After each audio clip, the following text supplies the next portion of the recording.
Already কিন্তু আজকে রেজিস্ট্রেশনের একদিন চলে গেছে, তোমরা অলমোস্ট অনেকেই কিন্তু স্কোয়াড বানায় ফেলছো, বাট এই ইম্পর্ট্যান্ট যে রুলস এই সম্পর্কে কিন্তু অনেকের ধারণা নাই। দেখো, প্রত্যেকটা গেম বা টুর্নামেন্ট যে কোনো একটা গেমের কিন্তু একটা রুলস থাকে, এবং এই রুলসটা যদি তুমি মেনটেন না করো, তুমি যদি রুলস সম্পর্কে তোমার ধারণা না থাকে, তাহলে তুমি ম্যাচের মধ্যে ভালো খেলার পরেও কিন্তু তোমার স্কোয়াডটা বাতিল হয়ে যেতে পারে। সো এই বিষয়টা তোমার আগে জানতে হবে গেম সম্পর্কে এবং এইটার টুর্নামেন্ট সম্পর্কে রুলসটা কী। আচ্ছা, তাহলে আমরা দেখি রুলসে আসলে কি বলছে গেরিনা।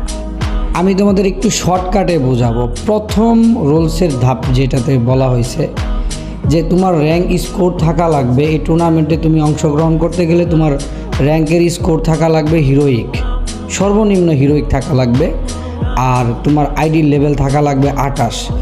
এবার যদি আমরা রুলসের দ্বিতীয় নাম্বার ধাপটা দেখি, তাহলে এখানে গেরিনা বলে দিছে প্রতিটা টিম ম্যাচ খেলার সুযোগ পাবে 15টি, এবং 15টি ম্যাচের মধ্যে যেই 5টা ম্যাচ সর্বোচ্চ পয়েন্ট তালিকার মধ্যে থাকবে সেটাই কিন্তু কাউন্ট করা হবে।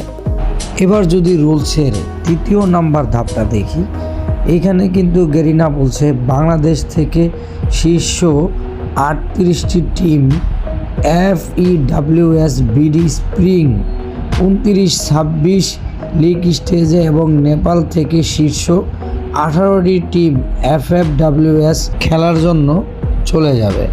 তো চতুর্থ নাম্বার বিষয়, তো আমি যদি এইভাবে তোমাদের বুঝাইতে যাই তাহলে এই ভিডিওটা অনেক লং হয়ে যাবে, যার জন্য আমি এই ভিডিওর বায়ুতে সম্পূর্ণ ডিটেলস বাংলায় লিখে পোস্ট করে দিলাম। তারপর এটা তোমরা পড়ে তোমাদের নিজেদের মতো টিমটা গঠন করো। আগে রুলস জানো, রুলস জানলে এই টুর্নামেন্টটা তোমার কাছে অনেক সহজ হয়ে যাবে।